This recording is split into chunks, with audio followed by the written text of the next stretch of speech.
नमस्कार, मैं हूं सौरभ शर्मा।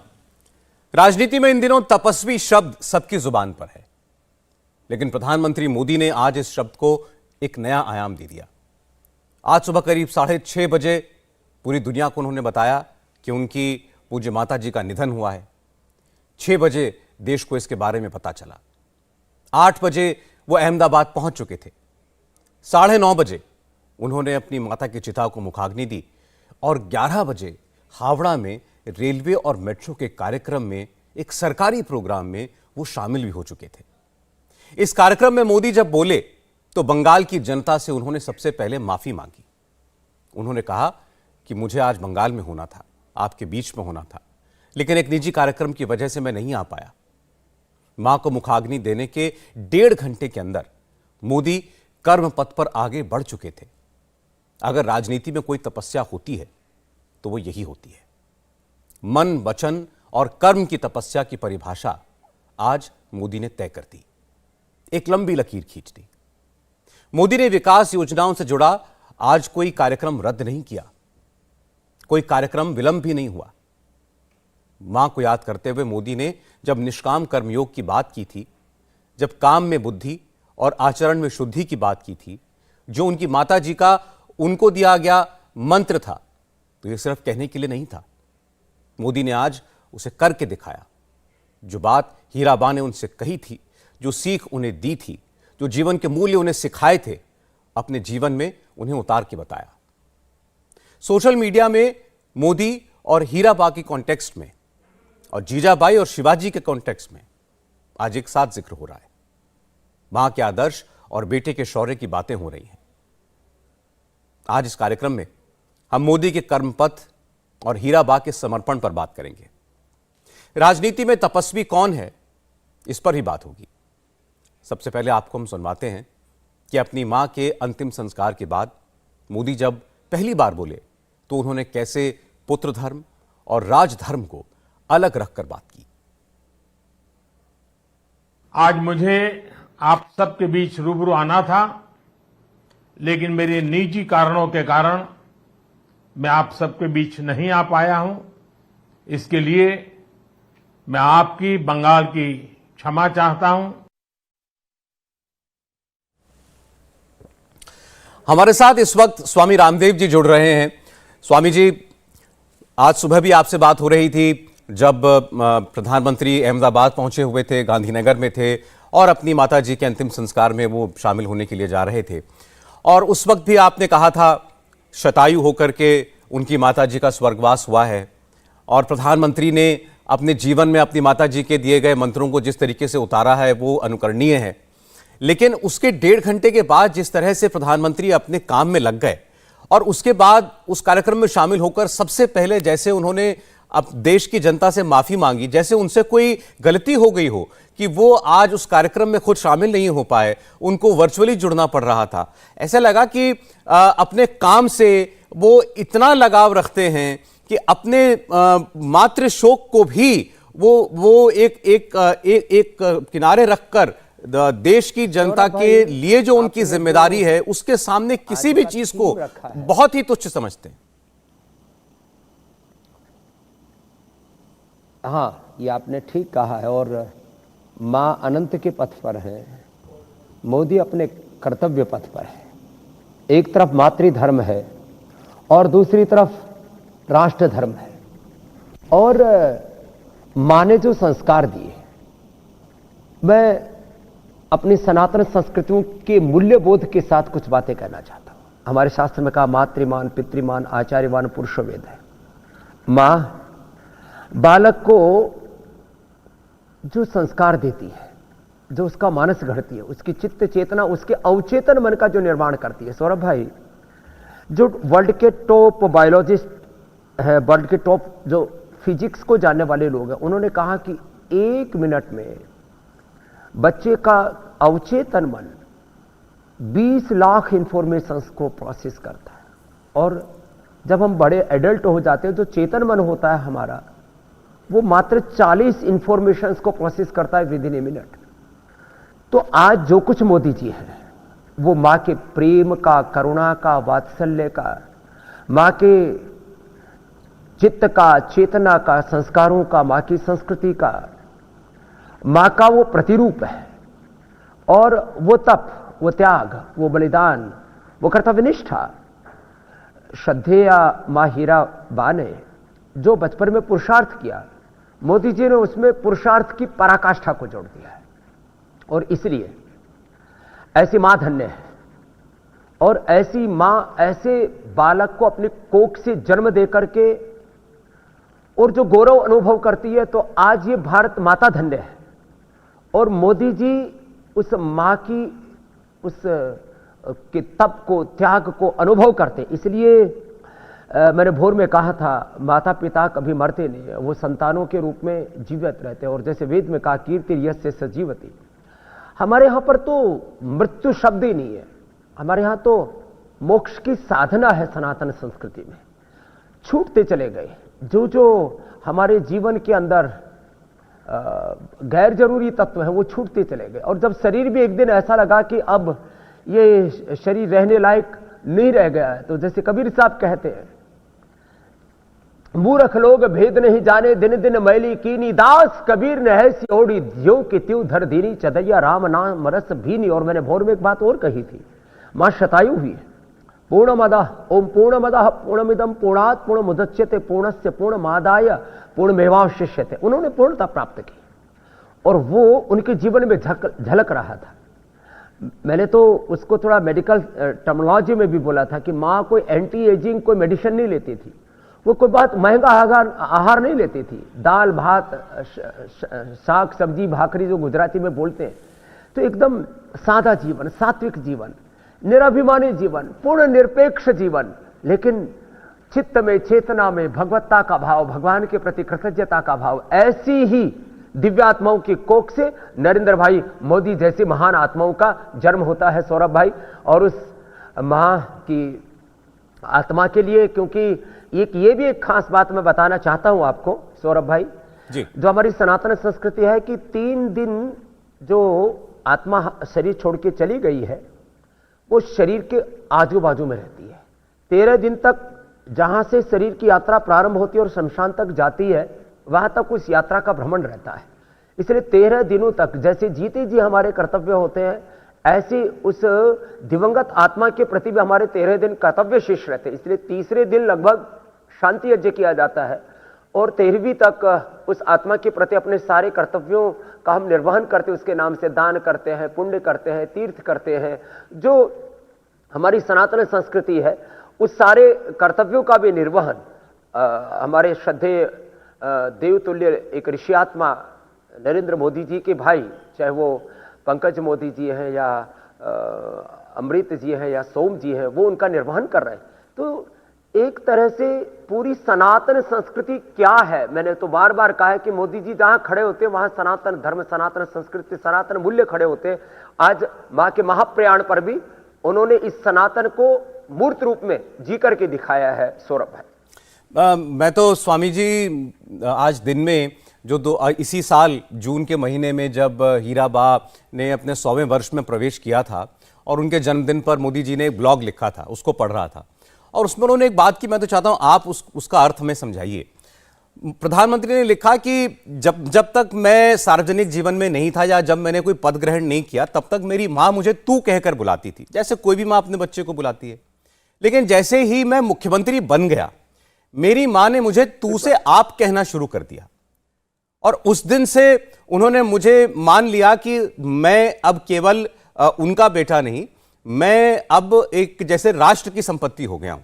मां के मन में यह भाव आ जाना और अपने संबोधन में उसमें परिवर्तन कर देना, कैसे देखेंगे इसे? इसको मैंने जिया है मेरे भाई सौरभ जी, और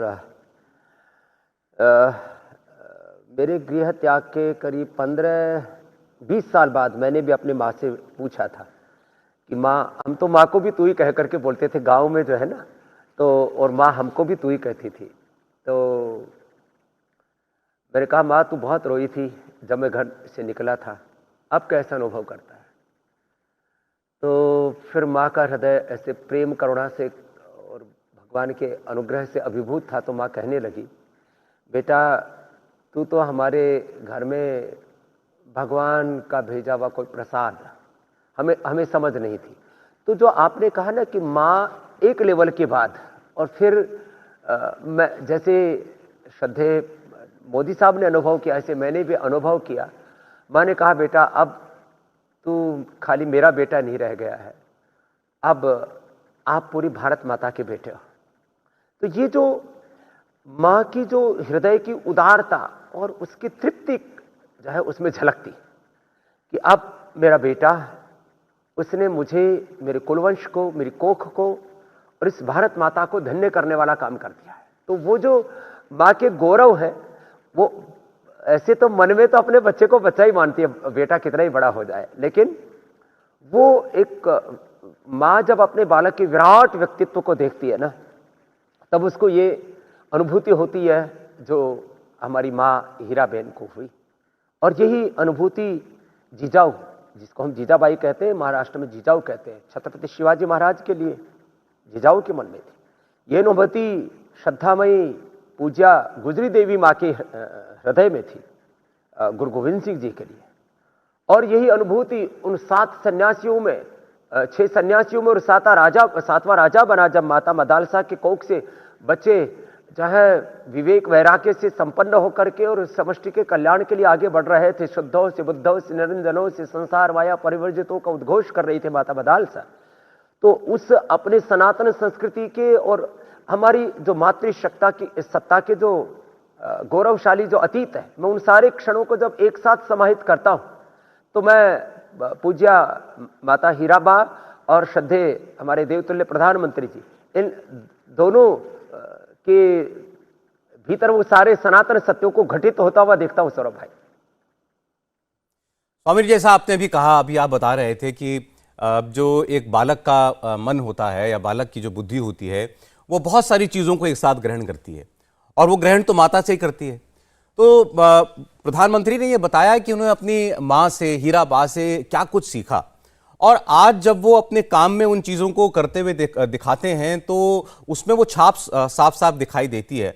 तो जब उन्होंने बताया कि मेरी माँ की आयुर्वेद में कितनी रुचि थी, मेरी माँ को कितने घरेलू नुस्खों के बारे में पता था, तो आज जब हमें इस सरकार की रुचि के बारे में पता लगता है, ये आयुर्वेद में कितनी रुचि लेते हैं, ये हमारी ट्रेडिशनल जो थेरेपीज है, मंत्रालय बना, जी हाँ, आयुष मंत्रालय बनाया। देश के इतिहास का पहला प्रधानमंत्री है 75 वर्षों का सौरभ भाई, कि जो आयुर्वेद को खड़े होकर के गौरव के साथ कहता है। पूरा एक गैंग है जो मोदी जी को पसंद नहीं करता। वो कहते हैं ये तो आयुर्वेद को प्रोपेगेट कर रहे हैं, ये तो योग को प्रोपेगेट कर रहे हैं, ये तो सनातन संस्कृति को प्रोपेगेट कर रहे हैं। यद्यपि वो बेचारे मतलब उनको की सुनता कोई नहीं है, लेकिन ईर्ष्या द्वेष से जो धधक रहे हैं, वो सब इस बात को लेकर के काफी उद्विग्न रहते हैं कि मोदी जी, मैंने कहा ना कि उनके खड़े होने से आयुर्वेद गौरवान्वित होता है, उनके खड़े होने से योग गौरवान्वित होता है। ये मैं तो कहूंगा कि मोदी जी के का जो जीवन का बीज है, एक बीज होता है, मैं कहता हूं life is like a seed, और एक होता है विराट वृक्ष। तो बीज सारे के सारे योग के, आयुर्वेद के, सनातन संस्कृति के। मैंने भोर में एक और बात कही थी कि दलित, शोषित, वंचित, पिछड़े, अंतिम पंक्ति में खड़े हुए व्यक्ति, अंत्योदय का जो संकल्प है, यद्यपि श्यामा प्रसाद मुखर्जी से लेकर के और जो भी बीजेपी के जो महान विद्वान संस्थापक हुए, गंगा प्रसाद जो है उपाध्याय जी, जो भी नाम है, तो उन सब के एक तरफ वो जो बीजेपी की एक ट्रेडिशनल जो आइडियोलॉजी थी, उसमें जो अंत्योदय का जो संकल्प है, वो मोदी जी को वहां से मिला। तो मैं कहूंगा मोदी जी का जो भी व्यक्तित्व है, उसके बीज श्रद्धामयी हमारी हीराबा ने डाले। और इसलिए जितना हम मोदी जी को हम एक आदर्श पुरुष मानते हैं, एक राष्ट्र पुरुष मानते हैं, एक राष्ट्र ऋषि मानते हैं, मुझे तो मोदी जी से भी ज्यादा बड़ी महिमा पूज्या हीराबेन मां की लगती है। यद्यपि हीरा बहन का ही हीराबा का ही हीरा पूरे देश का हीरा है, कोहिनूर है, उससे भी बढ़कर के उनकी शान है, लेकिन ये सब कुछ मां से है। इसलिए मुझे मोदी जी और मां में, वैसे मोदी जी की तुलना मैंने कभी किसी से नहीं की, अनायास मेरे अंतर हृदय में कुछ भाव उमड़ रहे हैं कि यदि मैं मोदी जी और हीरा बहन माँ की तुलना करूं, वैसे तो तुलना नहीं करनी चाहिए माँ बेटे में, तो मैं श्रद्धेय मोदी जी से भी महान हीरा बा माँ को कहूंगा, क्योंकि आज जो कुछ मोदी जी हैं वो माँ की वजह से है। और ये खाली मोदी जी की बात नहीं है, चाहे वो भगवान कृष्ण थे, भगवान राम थे, चाहे हमारे गौतम कणाद, जैमिनी, पाणिनि, पतंजलि थे, जो भी कुछ था इस धरती पर, उसमें इसलिए प्रथम पूज्य माँ को कहा है। तो माँ का के संकल्पों का परिणाम, माँ के जो है निर्मिति का परिणाम वो मोदी जी है। और ये सबको अपने जीवन में ऐसे माँ के प्रति धन्यता और कृतज्ञता का अनुभव करना चाहिए। सौरभ भाई, बिल्कुल ठीक कहा स्वामी जी आपने। और ये तो वैसे जैसे आपने कहा कि तुलना माँ बेटी की तो नहीं हो सकती, ये तो एक जड़ और एक वृक्ष की तुलना के समान बात है। हमारे साथ बीजेपी के सांसद सुधांशु त्रिवेदी जी भी जुड़ गए हैं। सुधांशु जी, आज सुबह से हम लोग चर्चा कर रहे हैं कि प्रधानमंत्री नरेंद्र मोदी और उनके जीवन में हीरा बा की उनकी संस्कारों की कितनी छाप जो है वो दिखाई देती है, और इसके बारे में प्रधानमंत्री ने तो खुद खुल करके कई बार बताया है। आज उनकी सरकार की, आपकी सरकार की योजनाओं में वो छाप बहुत हद तक दिखाई देती है।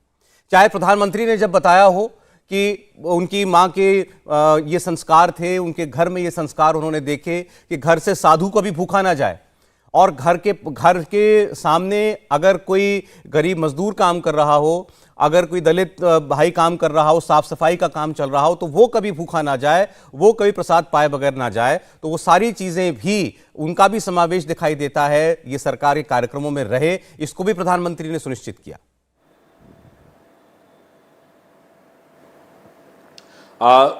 सौरभ जी, प्रधानमंत्री जी की पूज्य माता जी का देहावसान उनके लिए तो निजी तौर पर एक अपूरणीय क्षति है ही, परंतु मैं यह कहना चाहूँगा कि जो उनकी माताजी का नाम था, यथा नाम तथा गुणा, वो हीराबाई यदि नाम था, तो उन्होंने निश्चित रूप से समकालीन भारतीय राजनीति का सबसे चमकता हुआ हीरा नरेंद्र मोदी जी के रूप में इस देश को दिया, और फिर अपने त्याग, संघर्ष और मूल्यों के द्वारा उन्हें तराश कर उस स्थिति में पहुंचाया कि वो भारत माता के मुकुट के एक सबसे अनमोल रत्न के रूप में आकर स्थापित हुए।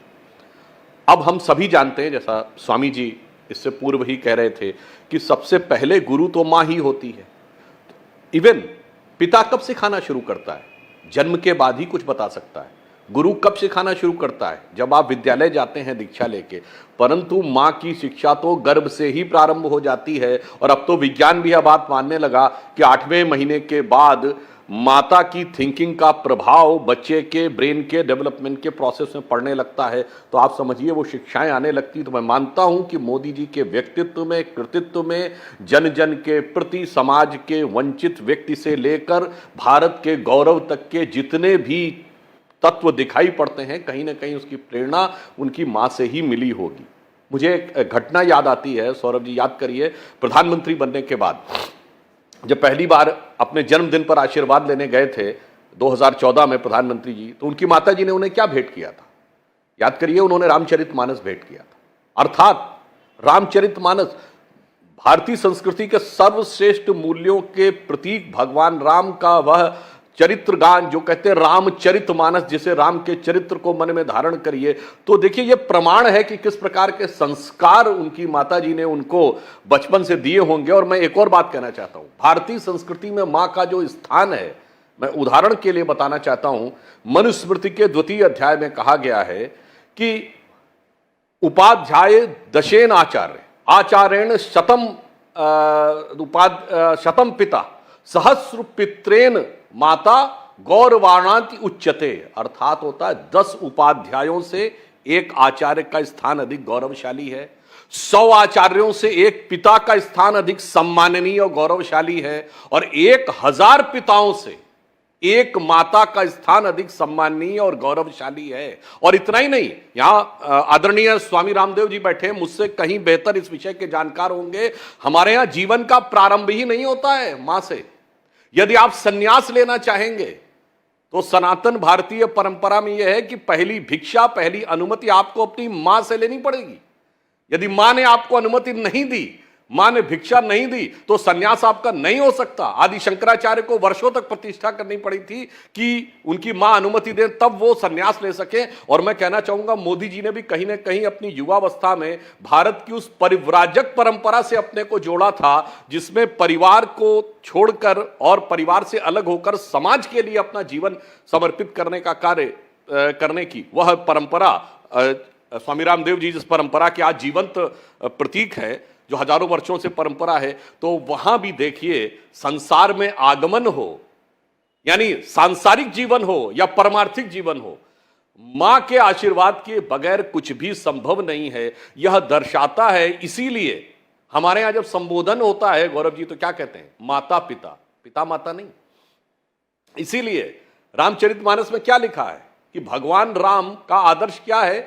प्रातः काल उठकर रघुनाथा, मातु पिता गुरु ना वही माथा। देखिए सीक्वेंस देखिए क्या है। प्रातः काल उठकर भगवान राम माता, फिर पिता, फिर गुरु, इन तीनों को अपना प्रणाम करते हैं।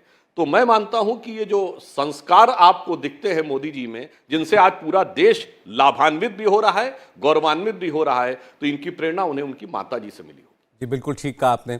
हमारे साथ दो और मेहमान जुड़ चुके हैं, हर्षवर्धन त्रिपाठी जी और उदय भानुकर साहब। हर्षवर्धन जी को अक्सर आप लोग सुनते हैं टीवी पर, जाने माने पत्रकार हैं। उदय भानुकर साहब बहुत वरिष्ठ पत्रकार हैं, जाने माने लेखक हैं और प्रधानमंत्री नरेंद्र मोदी की इस सार्वजनिक जीवन को दशकों तक उन्होंने देखा भी है। तो मैं हर्षवर्धन जी का, उदय भानुकर जी का स्वागत करता हूं।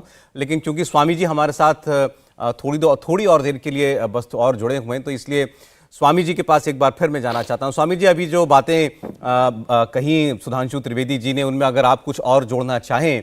और उन्होंने तो ये कहा, मैं तो बात कर रहा था कि नरेंद्र मोदी जी के जीवन पर क्या छाप पड़ी होगी हीराबा के व्यक्तित्व की, हीराबा की सीख की। उन्होंने तो अपनी बात नरेंद्र मोदी के जन्म से पहले से शुरू की कि माँ की छाया तो गर्भ में ही बच्चे पड़ना शुरू हो जाती है बालक पर।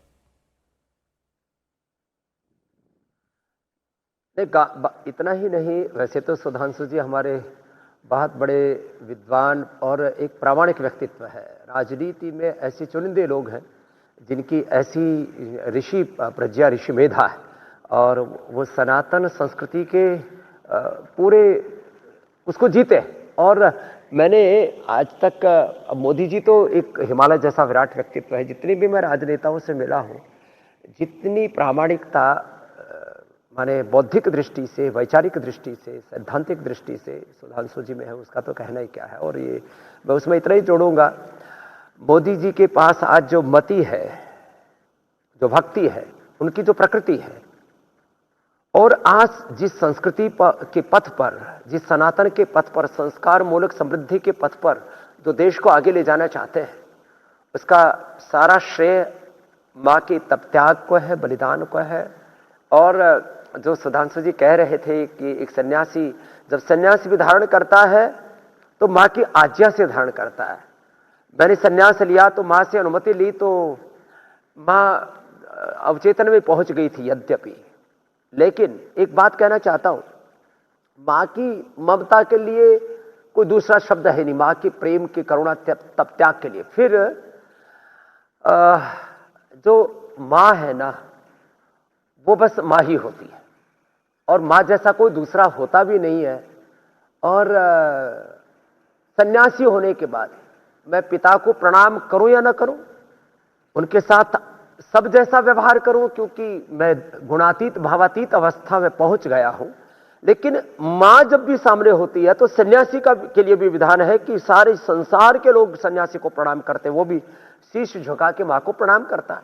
और जैसे आप कह रहे थे उदय माहुरकर जी, वो उनके साथ में लगभग उनका 4 दशक पुराना एक आत्मीय संबंध रहा है। और घर से लेकर, परिवार से लेकर के, सब भाइयों से लेकर के, और जो भी घटनाएं घटी हैं वो सबके उदय जी तो साक्षी रहे हैं।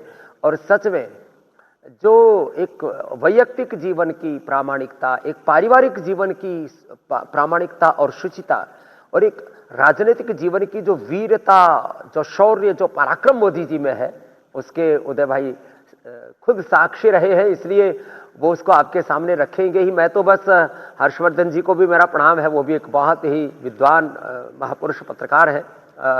मैं तो भौर से बस अपनी यही बात कह रहा था कि ऐसे माँ को पाकर के ये भारत माता धन्य है, और उस हीरा बा के ऐसे बेटे को पाकर के इस देश की करोड़ों करोड़ों माँ बहन बेटियां और सारे हिंदुस्तान के आबाल वृद्ध सब भारतवासी, पूरे देश के सनातन धर्मी ही नहीं, पूरी दुनिया में यदि फैन फॉलोइंग की बात की जाए तो कहां एक तरफ सारी दुनिया के नेताओं की लोकप्रियता और उसमें मोदी जी को जब खड़ा करते तो उन सब से बड़ा व्यक्तित्व हम पाते हैं। तो ऐसे विराट व्यक्तित्व को पाकर के हम धन्य हैं। वो एक व्यक्ति नहीं, हमारे लिए एक संस्कृति है, हमारे लिए भगवान का वरदान है। और ये सब कुछ जिस माँ ने दिया उस हीरा माँ को फिर से हमारा प्रणाम है। उनकी माँ की भगवत चरणों में, उनके आश्रय के लिए गोलोक धाम में, मोक्ष धाम में उनकी भगवत शरणागति के, उनके आत्मा के मोक्ष के लिए मैं प्रार्थना करता हूं। मुझे भी जैसे अनंत पथ पर माँ गई, मोदी कर्तव्य पथ पर, कर्मयोग के पथ पर बढ़े जा रहे हैं। मैं भी अब एक बीच में मेरी मीटिंग थी 6 बजे, तो मैंने उसको थोड़ा पोस्टपोन किया कि मैं थोड़ी देर में जुड़ूंगा, क्योंकि कल हमारे 1000 एपिसोड सुबह के भी पूरे हो रहे हैं। उसके लिए भी मुझे आगे की तैयारी करनी है। एक दिन भी मैं रुका नहीं हूं। 50 सालों से ऐसे ही चरई वेती पुरुषार्थ, अखंड प्रचंड पुरुषार्थ, विकल्प रहित संकल्प। तो ये तो मैं दो चीजों की तो मैं समानता देखता हूं। वैसे तो मोदी जी का इतना बड़ा विराट व्यक्तित्व है, वो योगी है, वो कर्मयोगी है, वो सारे राष्ट्रीय नहीं पूरी मानवता के लिए उपयोगी है, वो निवृत्ति मूलक प्रवृत्ति के, वो योग मूलक कर्मयोग के, वो प्रार्थना मूलक पुरुषार्थ के, और वो निष्कामता मूलक काम के, कर्म के, वो सबसे बड़े हमारे ध्वजवाहक हैं, पुरोधा है। ऐसे महामानव को प्रणाम, और ऐसे महामानव को जन्म देने वाली माँ को मेरा हृदय से पुनः प्रणाम। उनको मेरी अनंत अनंत उनके चरणों में श्रद्धांजलि। मेरे भाई सौरभ जी, बहुत बहुत धन्यवाद आपका जुड़ने के लिए हमारे साथ। स्वामी जी, बहुत धन्यवाद आपका। मैं जाना चाहता हूं अब उदय जी के पास। उदय जी, आज हम हीरा बा को याद कर रहे हैं सभी, और आपने तो बड़े नज़दीक से नरेंद्र मोदी जी को, उनके परिवार को और हीरा बा जी को भी देखा होगा। और नरेंद्र मोदी ने तो कई मौक़ों पर हीरा बा के लिए बहुत कुछ कहा है, बहुत कुछ लिखा है अपने इंटरव्यूज़ में, अपने ब्लॉग्स में। अपनी माँ को वो अक्सर याद करते रहे हैं। तो हम जानते हैं उनके व्यक्तित्व के बारे में काफ़ी कुछ आज, लेकिन उनकी कितनी छाप दिखाई देती है नरेंद्र मोदी की पर्सनालिटी में?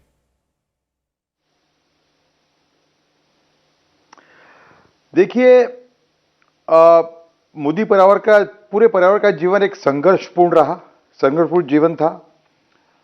मैंने 2016 के अंदर एक लेख किया था, द अदर मोदीज, दूसरे मोदी। उस टाइम पे पूरे परिवार से मेरा संपर्क हुआ था। उनके भाई बहन नहीं, बल्कि उनके चचेरे भाई बहन, उनको भी मैं जाके मिला था। तो तस्वीर मेरी जो सामने आई, बड़ी अनोखी तस्वीर थी वो। देखिए, 40 साल से जो राजनीति भारत में चल रही है, उसके बाद अगर एक आदमी अगर एक बड़ी होद्दे पे पहुंच जाता है तो उसके रिलेटिव्स, उसके दोस्त वो लाभ उठाने के लिए उसका पूरा लाभ उठाते हैं। ज्यादातर इस टाइप के उदाहरण हमारे पॉलिटिक्स में खूब सारे हैं। ये इनकी जो सादगी थी, मतलब उस टाइम पे मैं अमृत भाई से मिला, नरेंद्र भाई से जो बड़े भाई उनको मिला, सोम भाई तो बहुत सालों से मुझे जानते हैं, पंकज भाई भी जानते हैं। तो कुल मिला के जो सादाई, जो उच्च संस्कार जो पूरे परिवार में देखने को मिलते हैं, मैं मानता हूं कि उसका डायरेक्ट उसका जो प्रेरणा स्रोत थी वो उनकी मां थी, हीराबा। हीराबा के बारे में बात करूं तो वो जो गांधीनगर में जहां रहती थी, जब पंकज भाई जो सब में छोटे भाई हैं उनके साथ में वो रहती थी, उनके साथ में ही रह रही है कई सालों से। पंकज भाई जो थे वो सूचना विभाग में अधिकारी थे गुजरात सरकार के। तो वो एक क्वार्टर में रहते थे जहां मेरी मौसी रहा करती थी, तो मैं कभी कभी उनके यहां पहुंच जाता था।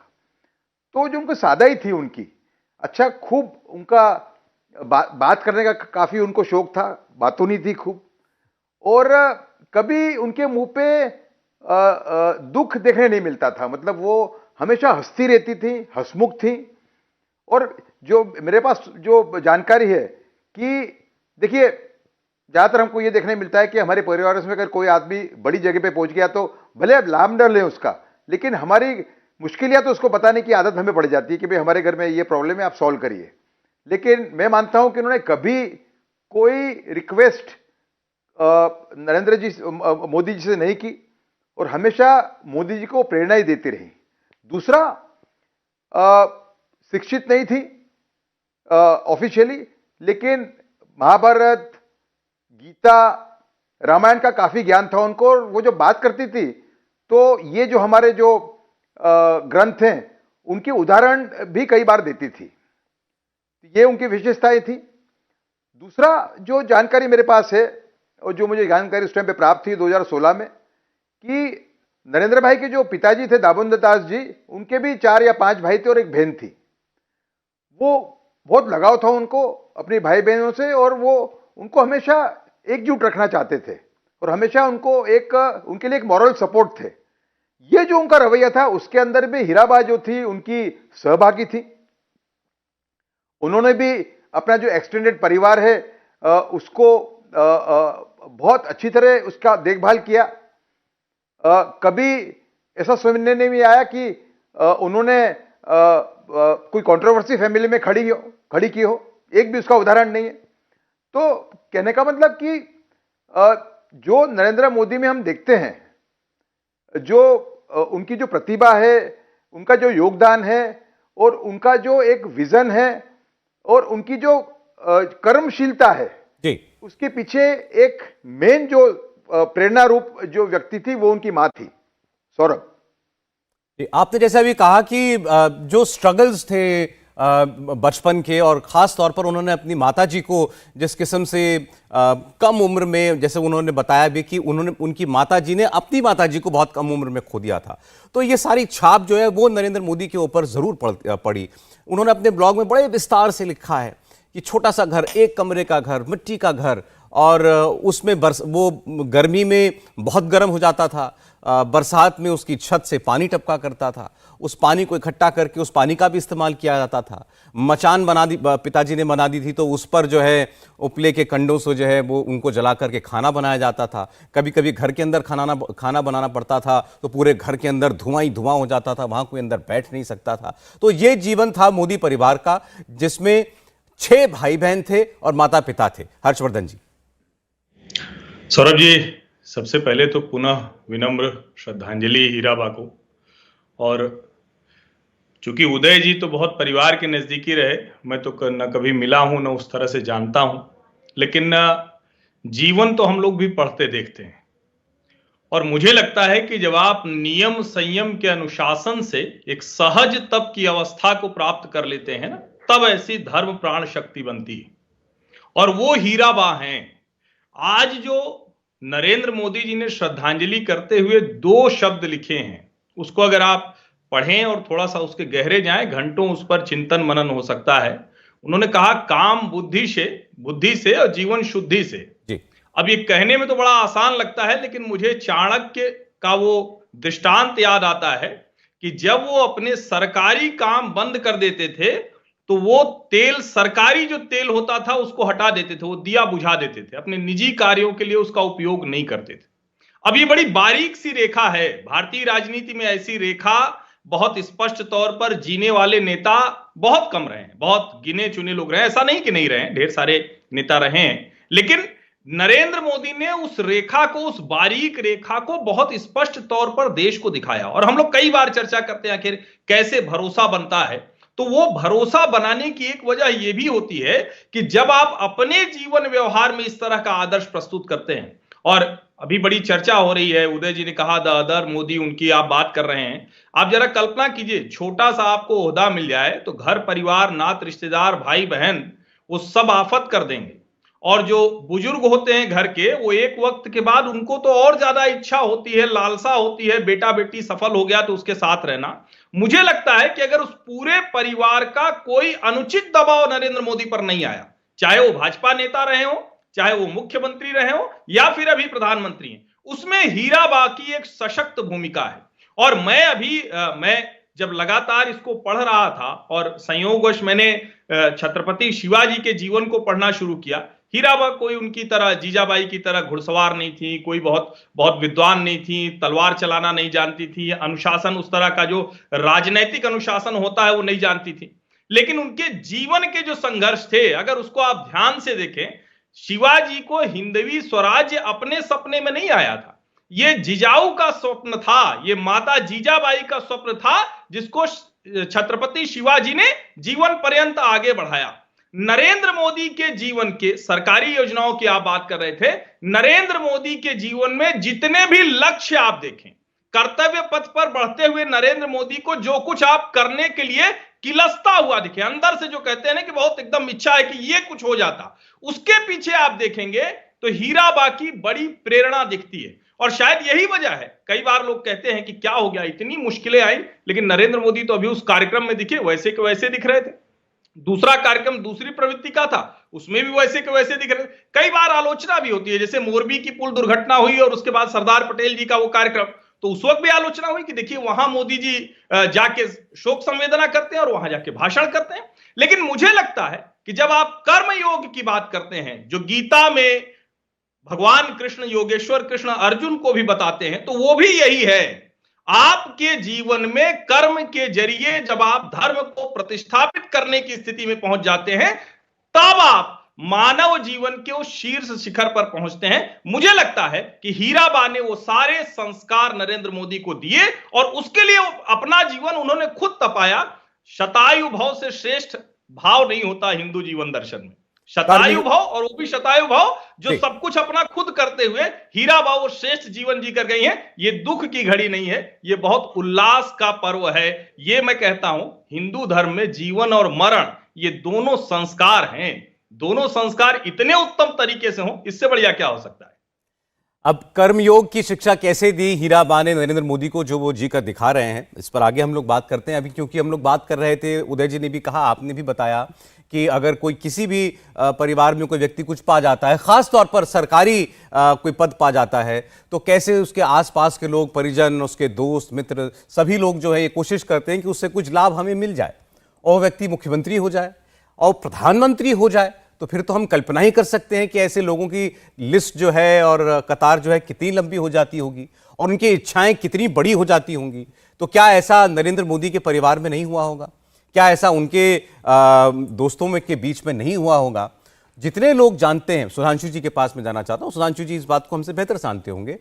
जितने लोग जानते हैं नरेंद्र मोदी के परिवार को, बताते हैं कि उनका परिवार ऐसा है कि वहां ऐसा नहीं हुआ। आज हम दिन में निर्णय कपूर से बात कर रहे थे, वो भी नरेंद्र मोदी के भाइयों को, उनके परिजनों को काफ़ी लंबे अरसे से जानते हैं, उनके साथ समय व्यतीत कर चुके हैं, उनके परिजनों को जानते हैं। और उन्होंने बताया कि एक वाकया ऐसा हुआ कि नरेंद्र मोदी के एक भाई का ट्रांसफ़र होना था और वो ट्रांसफ़र किसी और शहर से अहमदाबाद हो गया, लेकिन ये ना लगे नरेंद्र मोदी को कि कहीं इसके लिए कोई सिफारिश की गई है, इसलिए हीराबा ने ये पहले से कह रखा था कि इस ट्रांसफर के लिए कोई बात नहीं करेगा। यानी वो इस बात को लेकर पहले से कॉन्शियस थी कि कहीं ये बात नरेंद्र मोदी को ये चुभ ना जाए कि किसी ने उनके नाम का इस्तेमाल उनके भाई के ट्रांसफर के लिए किया, और किसी ने उनके नाम का इस्तेमाल नहीं किया, वो स्वतः ट्रांसफर हो गया। नरेंद्र मोदी ने बाद में इस बात को लेकर इंक्वायरी भी की कि कहीं किसी ने उनके नाम का इस्तेमाल तो नहीं किया, कहीं कि उनके भाई का ट्रांसफर उनकी वजह से तो नहीं कर दिया गया है। और जब वो निश्चिंत हो गए कि नहीं ऐसा कुछ नहीं है, तब जाकर के वो मामला शांत पड़ा। सुधांशु जी।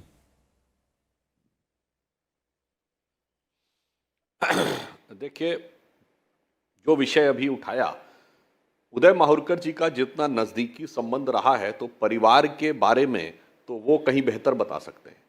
मेरा मोदी जी से पहली बार जो परिचय हुआ 1998 के लोकसभा चुनाव में हुआ, जब वो पार्टी के जनरल सेक्रेटरी थे लखनऊ में।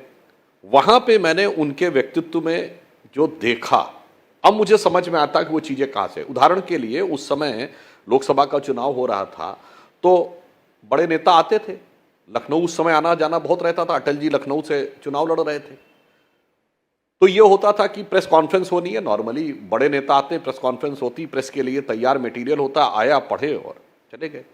मोदी जी ने कहा नहीं, मैं ऐसे नहीं, मुझे डिस्कस करना है कि यहाँ कौन कौन से विषय हैं और क्या कारण। तो वो दायित्व उस समय हमको दिया गया। उस समय राजनाथ जी यूपी के अध्यक्ष थे, तो मुझे पहली बार इंटरेक्ट करने का मौका मिला। तो मुझे समझ में आया कि किसी भी विषय को गहनता से समझना, विश्लेषण करने के बाद कोई निष्कर्ष निकालना, ये उनके व्यक्तित्व में दिखता है। अब मानी हुई बात है, यह किसी के व्यक्तित्व में दिखेगा तो ये उसके मनोभाव में, विचार में, संस्कार में किसी न किसी रूप में आया होगा, तो उसमें परिवार का रोल निश्चित रूप से महत्वपूर्ण होता है। आपने जो बात कही कि जब कोई व्यक्ति थोड़े भी महत्वपूर्ण पद पे पहुंच जाता है तो जो आपके निकटवर्ती लोग होते हैं, सगे संबंधी, परिजन होते हैं, उन सबके मन की बहुत अपेक्षाएं बढ़ जाती हैं। पर आप एक प्रमाण देखिए, 21 वर्षों से मोदी जी सत्ता के शिखर पर हैं, पहले मुख्यमंत्री, उसके बाद निरंतर प्रधानमंत्री। 21 वर्ष के बाद भी कोई व्यक्ति उंगली उठाकर नहीं कह सकता कि परिवार के किसी व्यक्ति को रंच मात्र भी, परोक्ष रूप से भी किसी प्रकार का लाभ मिला हो, अथवा परिवार के किसी व्यक्ति के जीवन स्तर में कोई बड़ा भारी गुणात्मक परिवर्तन दिखाई पड़ा हो। निश्चित रूप से यह संस्कार परिवार का मुखिया ही देता होगा। तो परिवार के मुखिया के रूप में उनकी माताजी ने ही परिवार के लोगों को यह संस्कार दिए होंगे। क्या वास्तविकता थी, ये उदय जी ज्यादा बेहतर बता सकते हैं, परंतु जो दिखाई पड़ता है वो बहुत स्पष्ट रूप से दिखाई पड़ता है। मुझे भी एक आध ऐसे तथ्य जानकारी में हैं कि कोई उनके सगे संबंधियों में किसी का कोई कार्य था और वह बात मोदी जी की जानकारी में आई तो उन्होंने सिर्फ ये कहा कि जो नियमानुसार हो उसी अनुसार कार्य करिएगा, किसी भी प्रकार का जो स्थापित नियम सिस्टम के अनुसार ही कार्य करना। और इसमें मैं सिर्फ ये भी कहूंगा, परिवार ने भी इसका मतलब उसमें महत्वपूर्ण भूमिका निभाई। बिल्कुल, बिल्कुल। और परिवार को नियंत्रित करने में माताजी ने भूमिका निभाई होगी।